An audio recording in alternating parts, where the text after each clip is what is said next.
And Faisel came from a community health background, was the CMO of one of the largest federally qualified health centers in the nation in Tampa Family Health. And I spent 27 years at the University of Virginia, full-time faculty. So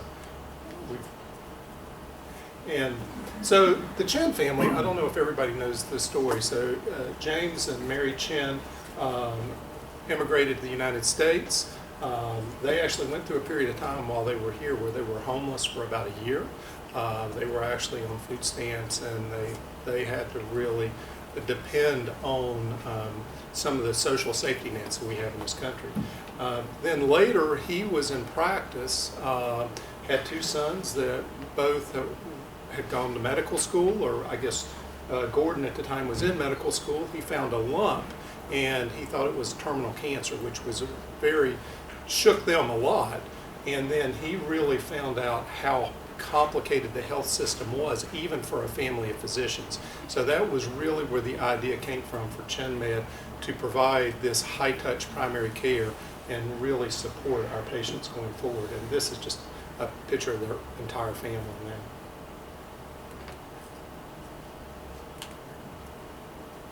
So ChenMed's 36 years in the making.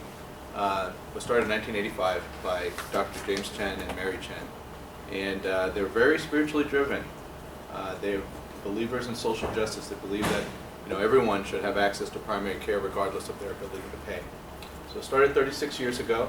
About 10, 12 years ago, both of their sons are physicians, cardiologists, but they took over, and they saw how by taking full risk with patients who have multiple chronic medical conditions, you're able to free yourself from all the burdens of the fee-for-service healthcare delivery system. And they were able to improve health outcomes by restoring the doctor-patient relationship. So the foundation of the entire movement is that the doctor-patient relationship is sacred, and we must restore it. And so ChenMed's a physician-led organization.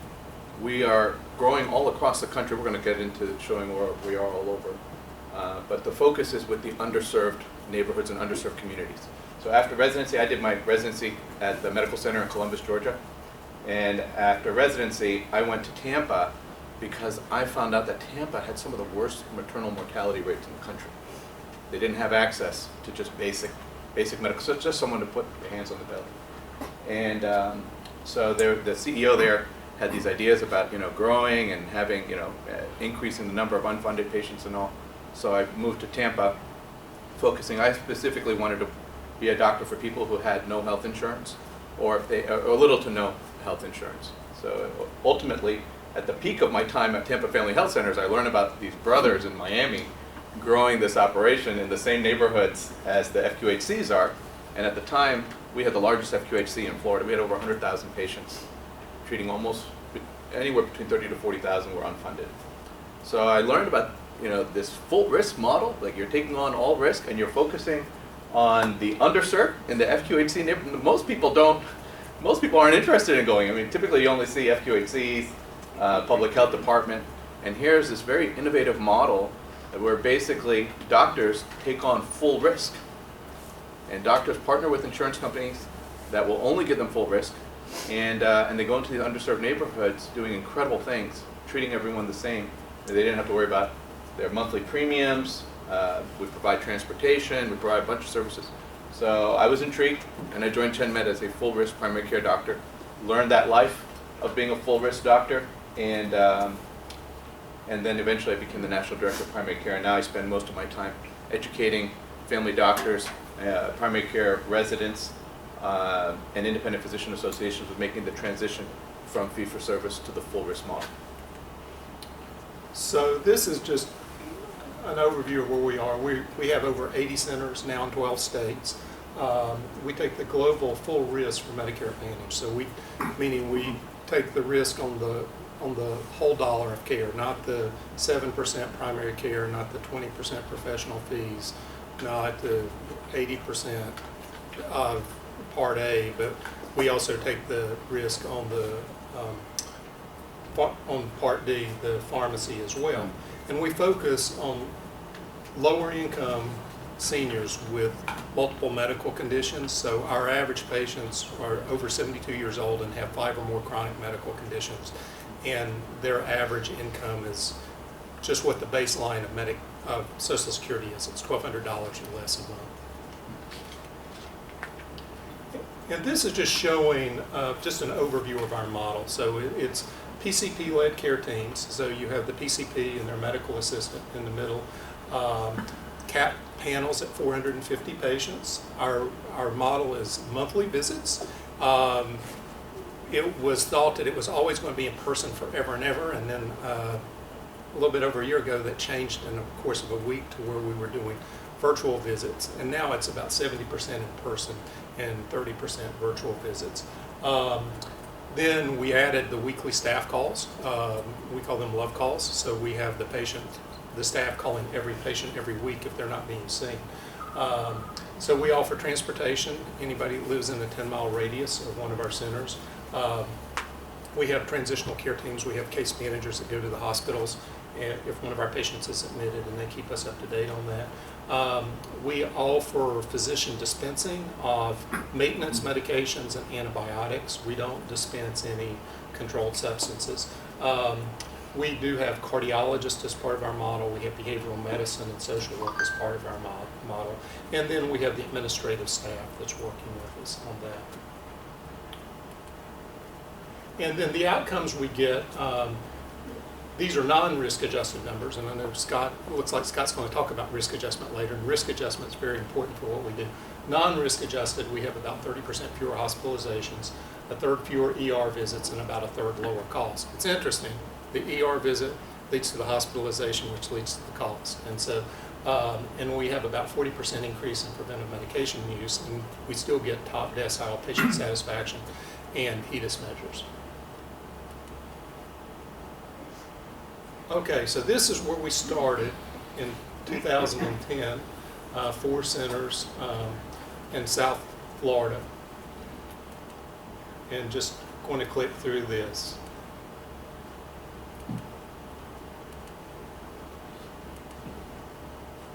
So this is where we are today. So we have the 80 centers in over 30 cities and 12 states. Sorry, I didn't do a great job there. So we're continuing to spread. We've crossed the Mississippi at this point, and this is just the growth curve of our patient volumes. We don't actually speak publicly about our patients. I think the last number that we put in public for patients was over 80,000 patients, and I can say it's well over 80,000 patients at this point. But again, we don't put those numbers out in public.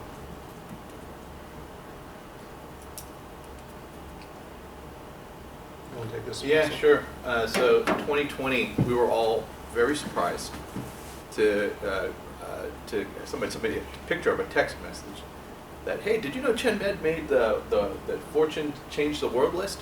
And we were all just completely shocked, thinking, why in the world would be on this list here? It was just, I immediately texted our CEO Chris. I said, did you know anything about this? And, no idea. And basically, there are 51 organizations who get mentioned for making an impact with changing the world. And these are big companies. I mean, they're companies like Merck and Pfizer. We were the only healthcare delivery organization on that list. And so the funny thing is that, you know, our goal is to make sure that everyone has access to quality primary care. But I guess when you do that, you end up changing the world, and that's sort of what happened. So this is, again, where we are currently.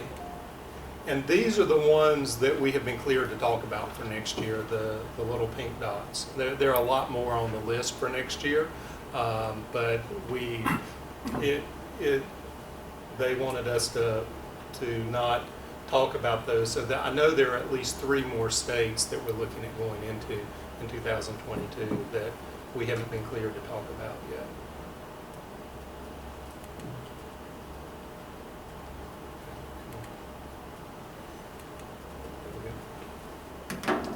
So this is Chris Chen, our CEO, and at a recent conference, somebody was asking him what the barrier to scale was. And he said, the real questions for us is how to scale faster. We really felt like during COVID, it had a major impact on primary care. So while we have been growing at 30% per year, we really feel like we want to increase that growth rate so we can, our mindset is rescue more seniors, provide this care to more seniors.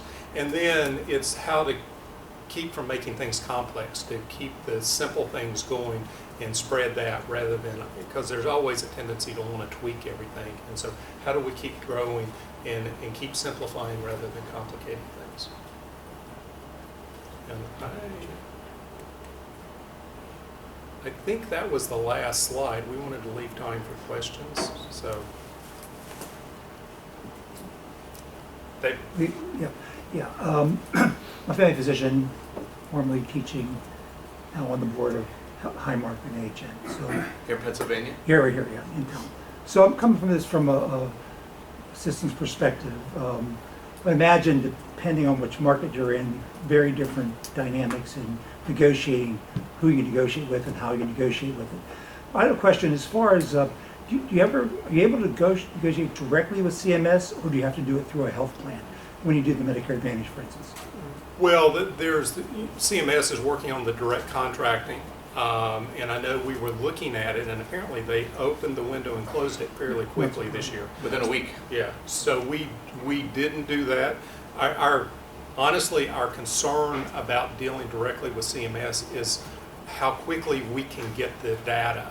We need the real-time feed, so that's the reason most, if not all, of our contracts are with the large insurers, not the little regional insurers that can't push the data to us real time.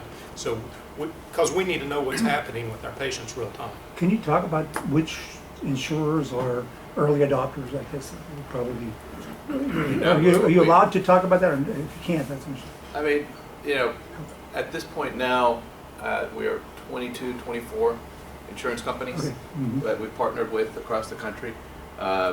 It would be much easier if we did like a shared savings or just some downside risk, but because we're fully capitated and we only going in fully capitated, that's probably been, I think that's probably one of the speed bumps.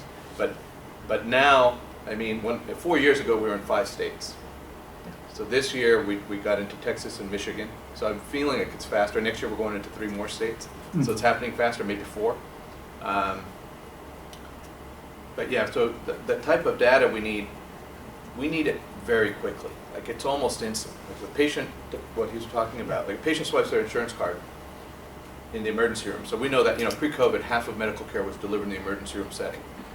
And at the ER rate, so we were talking about my pneumonia. I had pneumonia 3 years ago, and my pneumonia bill was $10,000, right? And we do with the residents, we go through the exercise, they all say, you got Herceptin, the azithromycin, the Tylenol, chest x-ray, EKG, and it's $10,000 for that bill. And in the outpatient setting, we're able to do that for less than $7. The normal saline's $1, Herceptin's 80 cents. We all know this, right? The 2-view chest x-ray is $15.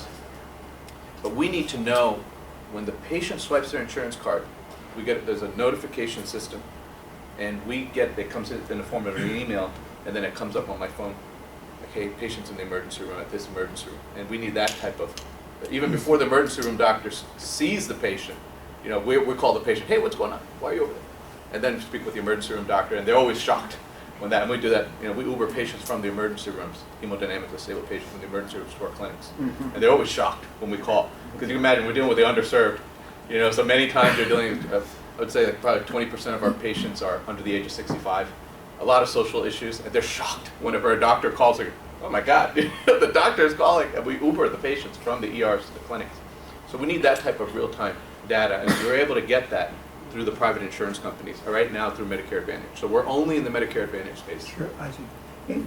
And I mean, as far as, I know in Virginia, we did the most work with Humana, and we now have contracts with Anthem and United, which is not shocking. I'm not aware of us having contracts with Aetna anywhere. They're the only major player that I'm aware of that we don't have contracts with, but I could be wrong about that as well. Any of the blues? Anthem. Well, okay, any of the not-for-profit blues? I think so. Who are we with in Ohio? I honestly, I'm not in the contracting side Yeah. of it, so. Yeah. Yeah, Yeah. yeah, I'm not surprised.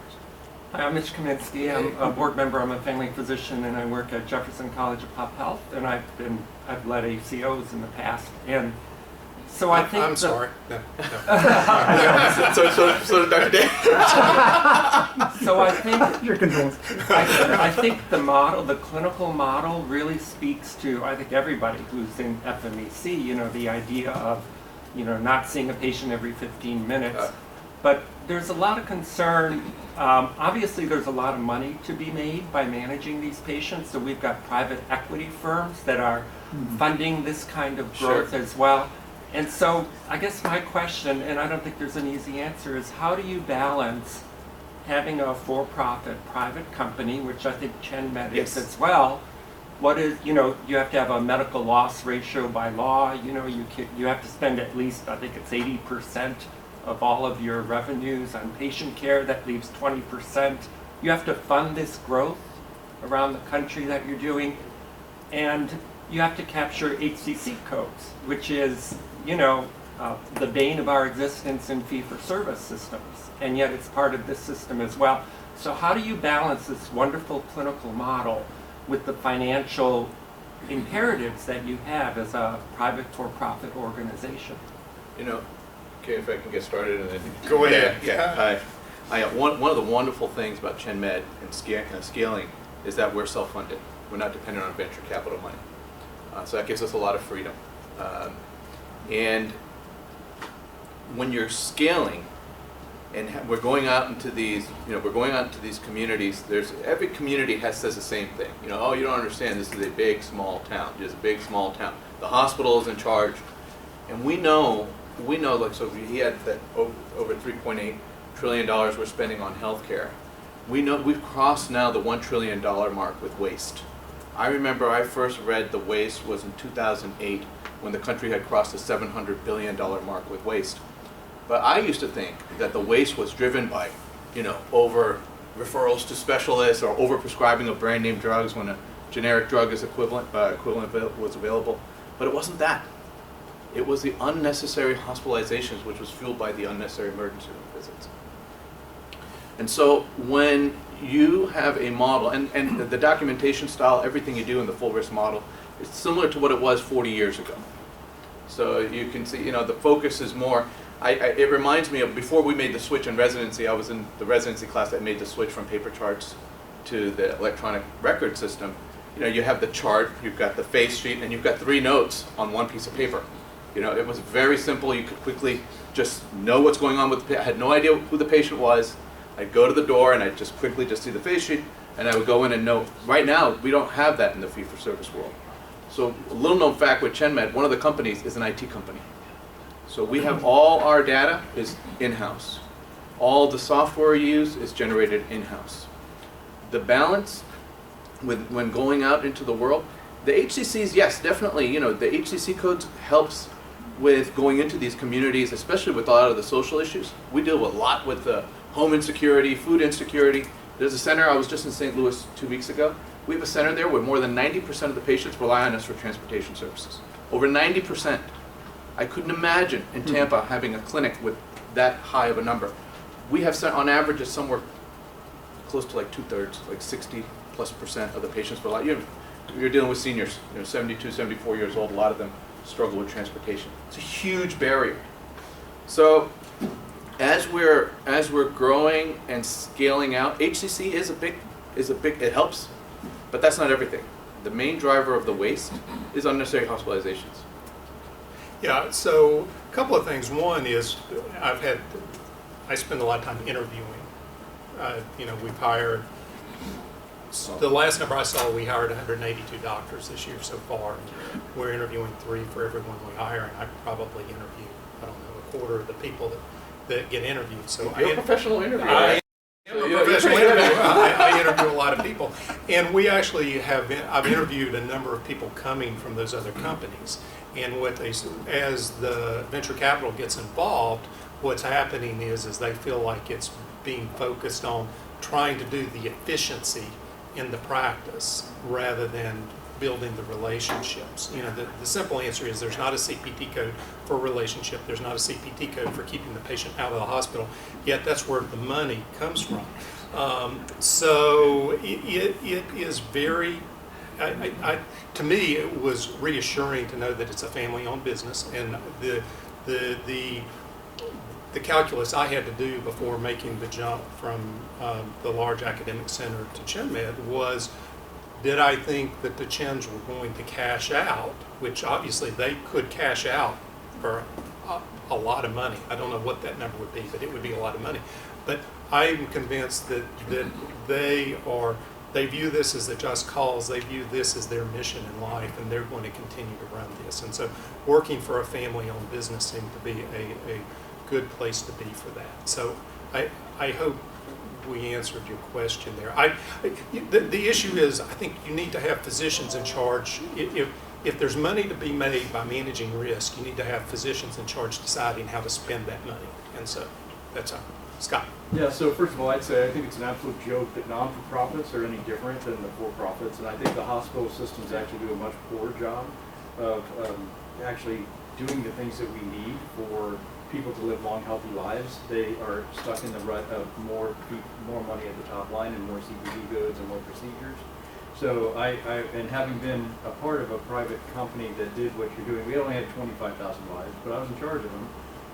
One of the things that I found most amazing, and it's a comment I make all the time to the doctors I get to work with, is this is a social model, not a medical model. Yeah. So quit thinking like a doctor and start thinking like a person who has relationships with the people that you're serving, and take a deep breath and do what they need. And this is where Wayne, with the integrative health model that he has, where you have group office visits, you have time to spend with people. One of the things that struck me about the cash flow group down in Miami, I believe it was called, is they had 107 vans that went out every day, brought people back, and their office was a great big, kind of a great big amphitheater almost, where people would play cards and play checkers and chess, and that was BC, right, before COVID. Yeah. But, and then they had their clinics on the outside, and people would go into their office visits and then come back out, and they'd be upset that they had to miss, a game of checkers. But it was a social model that gave people meaning in their life, that gave them a why to get up in the morning, and gave them people to meet and spend time and talk with. And I was just wondering if you would comment on, is this really a medical model? Is it a social model? Is it 80-20-20-80? What are your thoughts about it? Because I feel like so many of the groups in the United States are chasing the wrong model. Yeah. And the thing I say all the time is you can't be in the kitchen and find a toilet no matter how hard you look, and no matter how badly you have to go. So they're in the wrong place looking for something, and what we have to do is get them to refocus on, looking in the other parts of the house for what they actually want to achieve.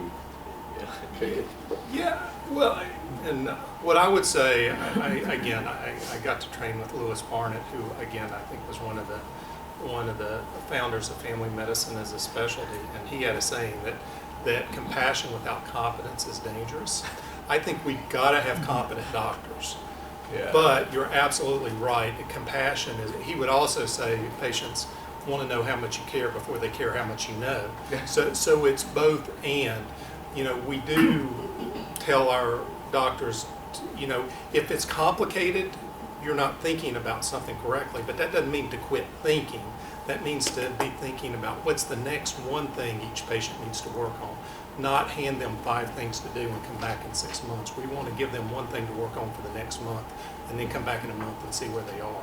So it absolutely is social. I mean, it's the patients have our cell phones. They call us and tell us when something good happens in their family. It used to be social in America. It used to be social. We had competent doctors. It used to be social, and we know that 2/3, 70%, some people are even saying now 80% of modifiable health outcomes are based on lifestyle changes, and like 10 to 20%, is through medical intervention. So if you really are trying, especially when you're taking on full risk, you got to have both. You got to lean in with love. You got to lean in with the empathy. I mean, trying to explain to an RVU system, like about why we do daily text messages to every patient, why we do a weekly love call, a phone call, why we see every single patient on a monthly basis. Some of them, the most medically complex or the ones with the most social issues, every 2 weeks is routine. If there's an exacerbation, we see them on a daily basis, or as often as needed. Where's the return on investment with that? You know, they're thinking, oh, $6 for a phone call, you know, whatever the thing, you know, you have to have it, but it's more heavily social. Because if the patients that we deal with have lost trust with the medical system. But many of them, when we go to new cities, many of the patients feel that they don't deserve the kind of care that we're offering. It's interesting, you teach the residency program, correct? Yes. Do you teach the residents to figure out the person's why, and then you can do the one thing a month they need to do, but if you don't have a why, you'll never have the relationship that will have them get over the barriers and the hurdles? You know, for the residents, it's funny, the residents are at the stage of their life where they're heavily focused on IQ rather than EQ. They're at the pinnacle of IQ and EQ, all the emotional, social stuff. You know, they kind of put down. My 14-year-old told me during this last NBA finals, he said, "Daddy, do you like watching sports?" And when he said that to me, I just thought, oh my gosh, I mean, I spent all my life, that was my life. And what happened? Like, what did that go away? Like, all getting together with our friends and everything that happened with that. You know, it happens. You know, we had to put the social part of our lives down, you know, to be, you know, for this part, and it's such a relief for me professionally and personally that 4 years ago is when I joined ChenMed, and I was able to get back out into just connecting with people again, you know, connecting with them as they are, because like I was in St. Louis. St. Louis is top of mind for me because I spent 2 days there at the market that's a year in the making, and while I was going out, I had a patient stop me at the clinic. She heard me speaking Spanish with a Spanish-speaking doctor there. She was a patient from Puerto Rico.